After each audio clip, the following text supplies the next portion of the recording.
Let us welcome to the show from the Greens, the last person in Wellington, supposed to turn the lights out when she goes. She's the last one to leave.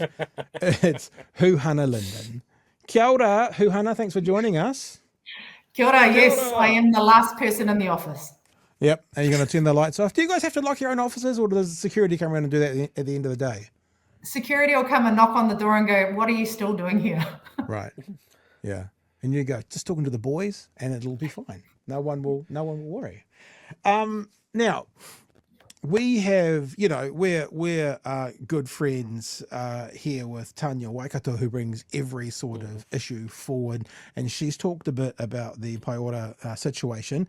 I being no expert, we are the dumbest in the room. A couple of rodeo clowns from Dunedin. It's fantastic. I decided this afternoon to do a bit of a search around, just make sure that my mind was clear and above where we were at.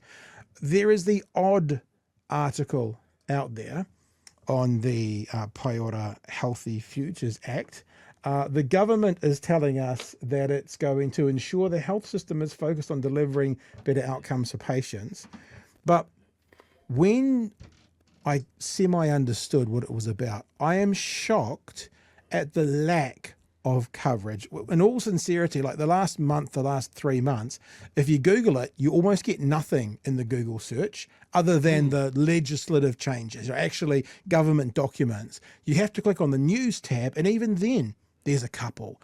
Really, really surprised at how low key this is. So I think we really do need to give the audience a heads up.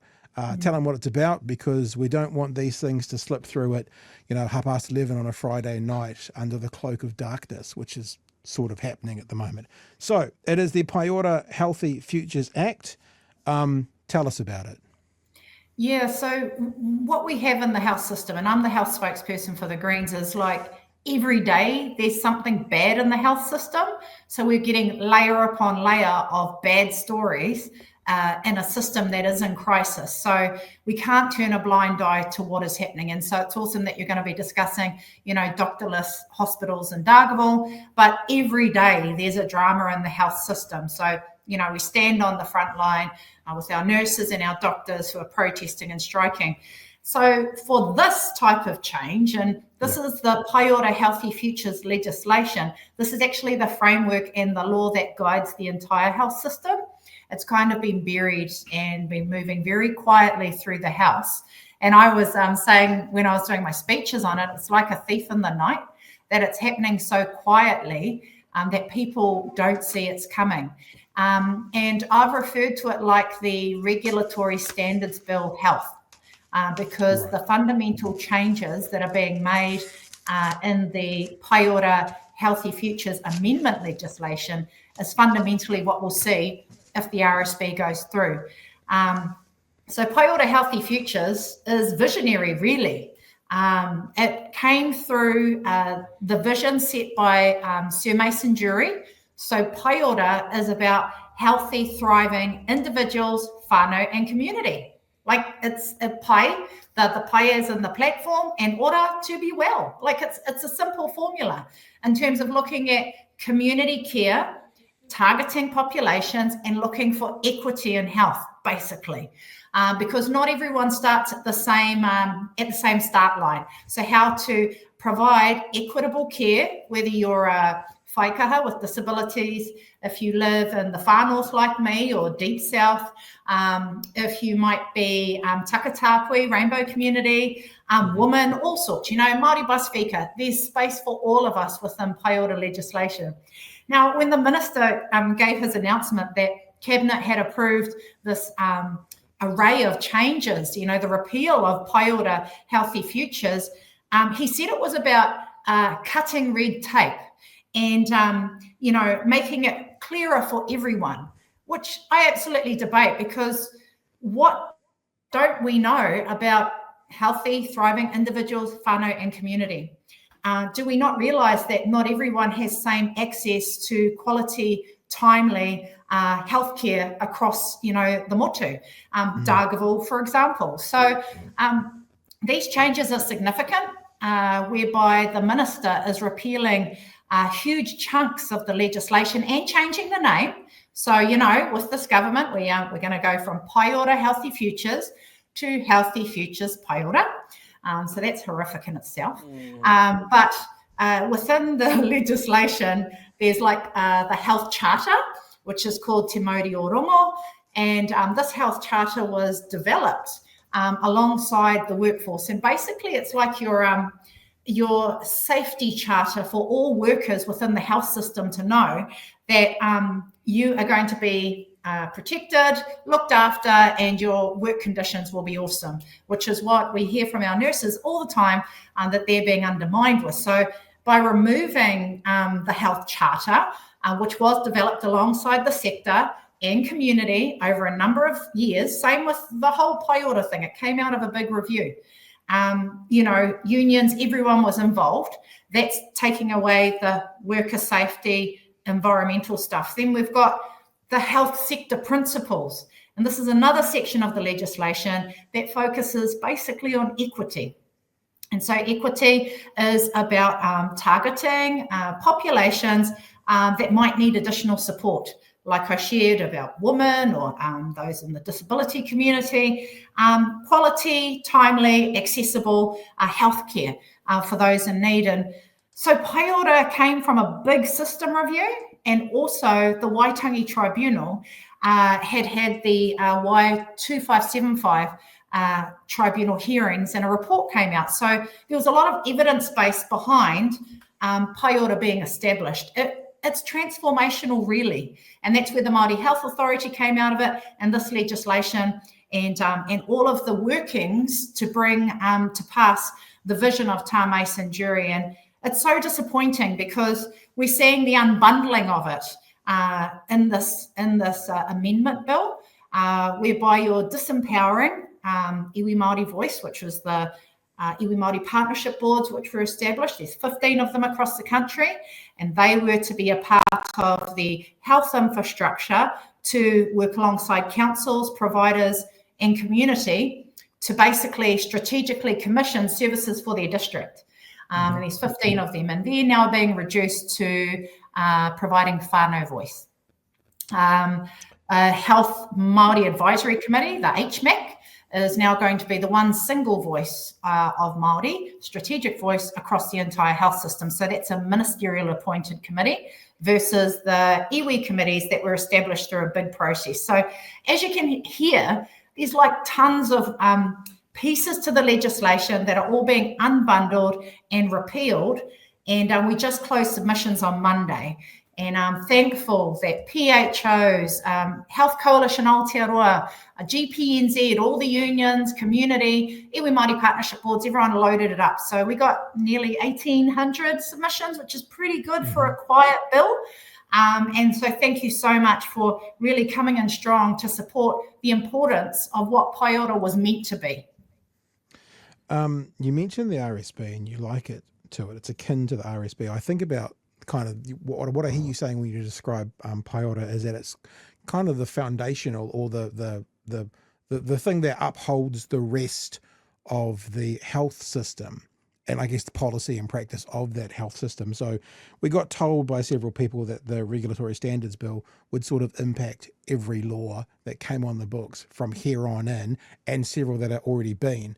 So are we to assume then, when you make that analogy or that comparison, that you're saying every law, every policy, every decision from within the health system from here on in would be affected by the changes that they're making to this bill now? Is it the same? Yeah, absolutely. Because when they change this fundamental legislation that basically holds up and underpins the entire health system, you will see a fundamental change away from an equity lens and thinking about populations. And now the minister's always talking about patient health. And this is taking it back to basics. And we're going to look at the patient. And so it's individual care rather than looking at communities, looking at the bigger picture in terms of what binds us together and what are those determinants of health that impact across New Zealand. So these are the fundamental building blocks of health and wellbeing for New Zealand, and it's being unbundled by this minister who's focused on targets. So everything's about targets now in the health system. Yeah, we've identified that before, as if it doesn't have a number at the end, they can't understand that that might still be a valid outcome. If it doesn't have a number and a decimal point, they don't seem to be able to figure out. For example, Mr. Luxon, every outcome that he wants to aim towards has a dollar symbol at the end of it. When you hear him describing anything to be, this is his KPI, or this is his outcome, if you break it all down, it's always financial. It's about earnings, it's about wealth, it's always, his outcome has to be linked to a financial outcome that he has to decide is the good one. Because there might be some people who don't care about wealth. There's another thing that they think is financially successful for them, but for him, it's always about money, and it's always about sort of what you would expect the wealthy to see as success. Sorry, you were saying. Oh, no, and it's no different to the way with which, the building blocks of the public health system are being eroded by these changes. And we can see the creep of private healthcare becoming now the alternative in terms of trying to alleviate some of the pressures, because we've underfunded the health system so much that the easy to access procedures can be pushed over to the private health sector. And then those of us with comorbidities or multiple issues, we have to sit in the public system and hopefully get the treatments that we deserve. And that's the thing too, is that it's way out, this whole change is way out of step with what even the minister has just released, which is called the New Zealand Health Plan. And that New Zealand Health Plan is 18 months late, and it was just released this month. And it's meant to take us from 2024 to 2027. And when you read the New Zealand Health Plan, and you have to Google this too, because it's been very quiet, the Auditor General came out really strongly criticising it in terms of it not having enough content and real meat on the bones in terms of the measurable outcomes for the health system, that it looked like a Dr. Shane Reti health plan, retro from 2024, and it's forecasting out to 2027, and it refers to absolutely everything that Minister Simeon Brown is deleting. So, you can only make assumptions that they're releasing a Back to the Future document because they're under pressure, 18 months late, and yet the instability in the system, This is meant to be the roadmap, the New Zealand Health Plan to guide us into 2027, and yet it refers to Te Maori o Rongo, our health charter and the health principles. It's completely irrelevant now. So how does the system plan for the future when our plans are already out of date? Yeah. Chewie, jump in, sir. Well, straight away there, I can see a couple of problems. It sounded like this was really evidence-based, and it sounds like it had a real eye to a long-term solution for some systemic problems. So straight away, I'm sure you can appreciate it's got to go. It's got to go. It doesn't fit the vibe. So we're just going to poke holes in it until it's irrelevant, and then we're just going to chuck it on the pile with everything else about our health system that has been chopped to buggery. And I must admit, this passed me by. And I like to say we have really, really focused on the stuff that needed submissions and needed people behind it. This one just got past me. I'm sitting here listening to you and going, what? This is tier 1 critical issue. Mission critical. Where are we hearing about it? Like, where is our media just pointing out how bad this is? Actually, to the point, where's Labour? I haven't seen them mention anything on this. Yeah, I've been pumping and harassing and making sure everyone's lining up and putting submissions in, and I'm so grateful that people responded. But, I'm calling it out. It's not Pae Ora anymore. This legislation is not Pae Ora. It is Pae Mate, because it is vibes. It's based on vibes and widgets and targets. So it's completely undermining the basis of the vision of Sir Mason Jury. Pae Ora, how we can be well, so we can thrive and be healthy and protect the health and well-being of all New Zealanders. No, they're just measuring us now on a widget, and it's about patient care. Don't worry about the community you come from or any of the challenges you have. We're only worried about bums on seats and numbers through the front door. Can I just say as well, Chewie, just to show people what I was saying today. So I've just Googled again, Pae Ora Amendment and Parliament, AI overview, Parliament, Ministry of Health. See what I'm saying? Where's the news? Where's the news? Yeah, there's no news organisation talking about this. And so to find it, what we've been you click on about. but even you click on the news tab, New Zealand Doctor, Pharmacy Today, RNZ Tau Māori has been covering, but where's the one news? Where's the stuff? Where's the, it's like, it's really, maybe I'm a bit gullible. Maybe it shows my silliness, but there's no one's talking about this, and it sounds. And I've been knocking and no one's home. Yeah. I just, so submissions are finished. Where are we at now? What can we still do? What can people still get involved with? What's the plan from here on in? So we're going to be heading into hearing submissions now. So we've, got up to 1,800 submissions. I think we're going to have maybe 20 hours worth of hearings coming up. We're just negotiating on what that looks like. And we've been really firm in the opposition space that we want to hear from as many people that want to present as possible, face to face where possible as well. It's important that people do plug in and watch the Health Select Committee. There's a vast array of submitters on this issue, and it's unions, it's associations, it's whānau, it's PHOs. You've got IHC in there, different hauora entities, iwi community, mothers, those with children with disability are in there, because it actually undermines, that uniqueness that we have in our community. It is making us all the same and thinking that, of course, we're all equal, which we're not.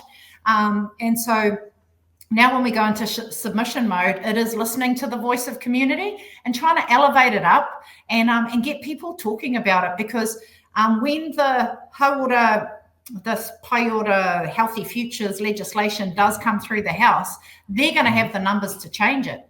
And so there will be fundamental changes in the way that they commission services, procure services into community, and the way that health outcomes will be measured into the future. So we have to be really careful now in terms of what we see moving forward in terms of service delivery out into communities. I just thought that anytime anyone gets a chance to interview Mr. Seymour, they should show him this, something that I always think about when we're talking about equality and equity, because of course that if you're living in a particular region, you can give benefits to that region for the right reason, or if you're of a particular age, you can give benefits to that age if it's for the right reason, or if you're in the disability community, or although they are trying to crawl that back, you can give benefits to that particular disability because it's the right thing to do and they need it. But when you start talking about Māori, and if they need it, then you can't do it all of a sudden because it's based on ethnicity. Based on all the other things is fine, but not ethnicity. Chewie, I want to ask Huhana something else about something she spoke about in the House today. Is there anything else you want to check in on? We don't need to wrap this up quickly because this is important. But on Pae Ora, is there anything else you want to get out there or ask while we're here? No, I don't have anything specific there. Okay. Just touching on the equity thing, because you're going to be talking about Dargaville. Dargaville is not whāngarei. Dargaville is not kaikohe, it's not kaitaia. Our country towns are very different and they all require tailored services. That's the point of Pae Ora, to be able to provide a platform whereby the equity lens is meant to be cast upon a region, and we're meant to look and say, okay, where's the need? What are the gaps? And let's fund that. Let's resource it and shift the resource there. The fundamental changes that are going to happen in the health system now, because it's Healthy Futures Pae Ora, will undermine this approach. And so equity will be lessened or reduced or weakened in terms of the priority order of how health services will be funded, but also the way with which our workforce will be applied in our regions. Yeah. All right. And anything else on that we need to keep an eye on? Anything else more we can do right now, other than just be informed and be ready to respond? Be informed and be ready to respond. Keep talking about it. Keep talking about the health issues. And we know there's a horror story every day, and cannot, emphasize the need for better resourcing and an increase in terms of the way that we do look at the system as a whole. But when this legislation does come back to the House, going to continue to be all guns blazing, because it's not just about Māori health, it's about all of the health and wellbeing of populations and communities who are most at risk and need additional support to thrive and live their best lives in Aotearoa. Yeah, well, we'll keep talking about it, Chewie, because this government's given us nothing else to talk about. So we've got lots of spare time to talk about it. No problems at all. Hey, while we've got you there, we featured Kieran McAnulty's speech in the House yesterday. He was on fire. You had a pretty good crack today for the Public Works Amendment Bill. You had a bit of a rip snorter in the House. So you want to tell us about what's happening with the Public Works Amendment Bill before you head off? Yeah, so I've been banging on about public works for a couple of years now, since I got in the House. I had an amendment bill which they voted down, the government voted down, and it was the ability basically for Māori landowners to say yes or no to public works takings. That was my member's bill. It was drawn, and in May this year it was voted down in the House. Most disappointing. But this is the amendment legislation that Minister Pink has brought back through the House, and it's about fast track. So I call it the Fast Track Public Works Act. It's about fastening up the way that they can take your land, and take your land for the big roading projects, for infrastructure, and if you're fast in taking the bait, then you can get an incentive payment. So there's a whole lot of carrots available for the landowner to accept the taking of their lands. Now, in submissions, we heard from Patricia Grace, and her whānau came through and talked about their experience, where just recently, like in the last 20 years, they went to the Environment Court to protect a piece of land that belonged to her tupuna that was going to have a state highway put through it in Waikanae. Now, it's not just Māori land that's going to be impacted, it's also general title whānau Pākehā Tauiwi. Now, with the public works provisions in this Amendment Act, general title landowners will not be able to say no, and they will not be able to go to the Environment Court anymore. So that's being taken away. If you contest the loss of your land, it will be the deciding minister who will have the discretion to approve or say no to your application to hold on to your whenua. So, for a government that talks about property rights, they're fundamentally undermining whānau property rights. So that's for general title. Then they say, but Māori, you can still go to the Environment Court. You still have that pathway available for you. And, the funny thing is that it's really expensive to go to the Environment Court. My hapu has just come out of the Environment Court, and it's $100,000 easily, So don't even think that that's viable for the average Māori to be able to challenge a public works taking. So the intention is to speed up the raupatu, or the confiscation of your land, your private property rights. They will give you some incentive payments. If you're an early starter and you are agreeing to the loss of your land quickly, you'll get an incentive payment. Otherwise, you will go through the usual negotiation and be offered technical support. But you cannot go to the Environment Court if you want to challenge the loss of your land. It will be the deciding minister with their ministerial overreach that will decide whether you get to retain your land or not. That's kind of the, if you plead guilty quickly, you'll get a lesser sentence deal, isn't it? It's that sort of vibes. And of course, there's going to be no conflicts of interest with the minister in charge, giving big business kind of access to new infrastructure, who may well also contribute to campaigns for people on the right, and no conflict of interest. As we've seen in the fast track. whatsoever. Chewie, do you want to pick up on that for Public Works before I've got one last question?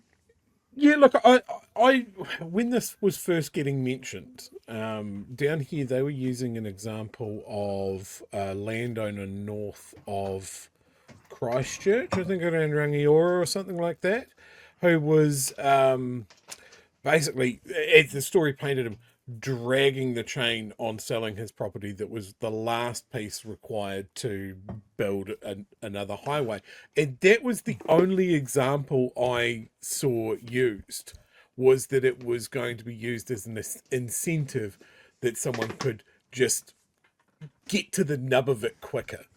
And I find it really interesting that that's the story that we've all heard down here in the media. But of course, you put up probably some more realistic views of what that means. That is, here is the money, and the money goes down the longer the clock ticks. So don't make a good decision, make a fast one. And that, yeah, you're exactly right to point out the crowd that are all about property rights and government overreach are probably ignoring this one because it's their team that's doing it.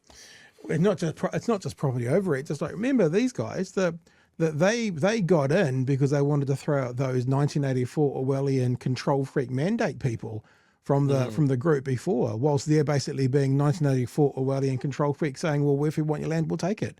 Like, how does anyone who voted for these guys for that reason, they voted for them because they thought the last lot were control freaks and yada yada yada, how do they lie straight in bed at night? It's because this is actually it happening. Like, it's like the government talking about the RUCs, the road user charges. They're going to track every single car in New Zealand. And the lot who thought we were getting fucking tracked by vaccines from Bill Gates, this is actually a real time for them to stand up, and there's not a word. No, it's fine. It's different because it's not Jacinda, and so we're fine with it. It's just, sorry, a bit of a tangent there, but I just don't get it. I just don't get it. But you can see it, eh? You can see it coming in terms of the nanny state. That was the allegation of last time round, that actually they're hovering and they will take at their will, and they will use the economic benefit and the public good as their rationale to take your whenua, to track you, to charge you extra levies. You know, it's coming at us thick and fast. And, you know, how expensive is a pound of butter? Yeah. Hey, before we go, I just had a little thought during this conversation, and it comes back to this government and the name change stuff. You know, Te Whatu Ora, Health New Zealand, whatever it is, and these guys are now going to be, they're not Pae Ora Healthy Futures Act, they're the Healthy Futures Pae Ora Act.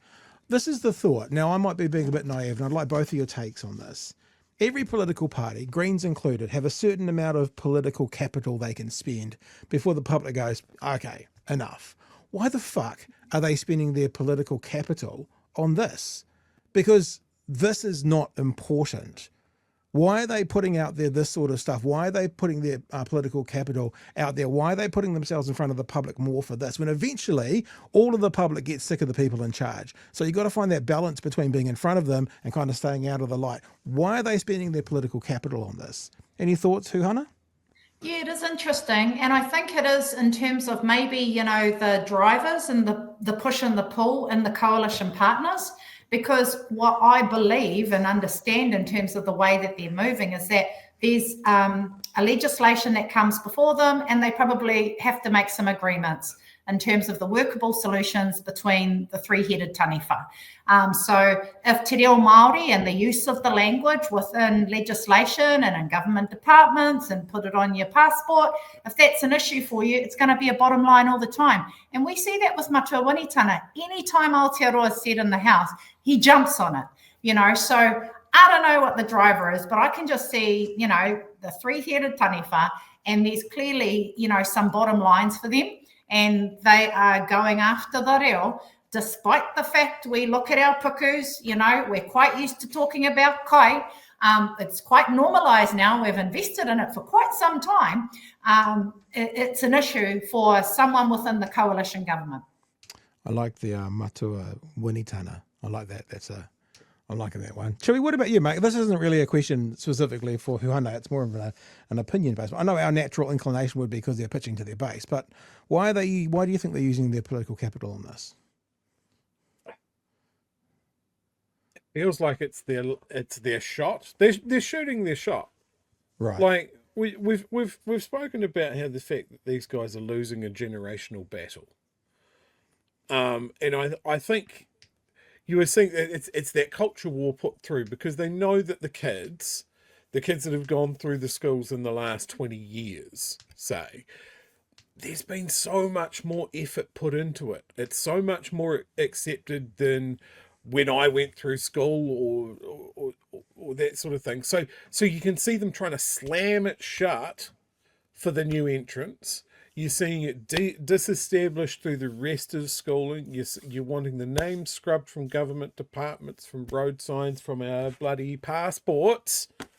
And it just seems a bit desperate.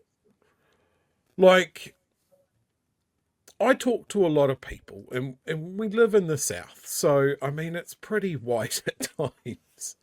And you see the mispronunciations of Māori place names and that sort of thing. And you definitely see in the news media, you know, we've had a couple of developments here, like in Mosgiel, there's a pool and it was gifted a Māori name by the local iwi, and they're building a new library in South Dunedin that was also gifted a name that the council's decided not to use. And people go, well, I don't know what it means. You know, people won't, you see all of these edge cases. Like, what if a person from overseas comes to Mosgiel and wants to know where the pool is? They won't know where it is. And there's definitely an audience for that. But I think when I'm talking to people, it just comes up as something that is not that important. Like, they don't want to see government spending a lot of time on this.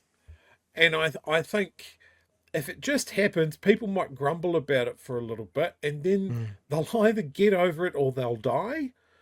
And the rest of us can just carry on. Like, I see people down here all the time just trying harder.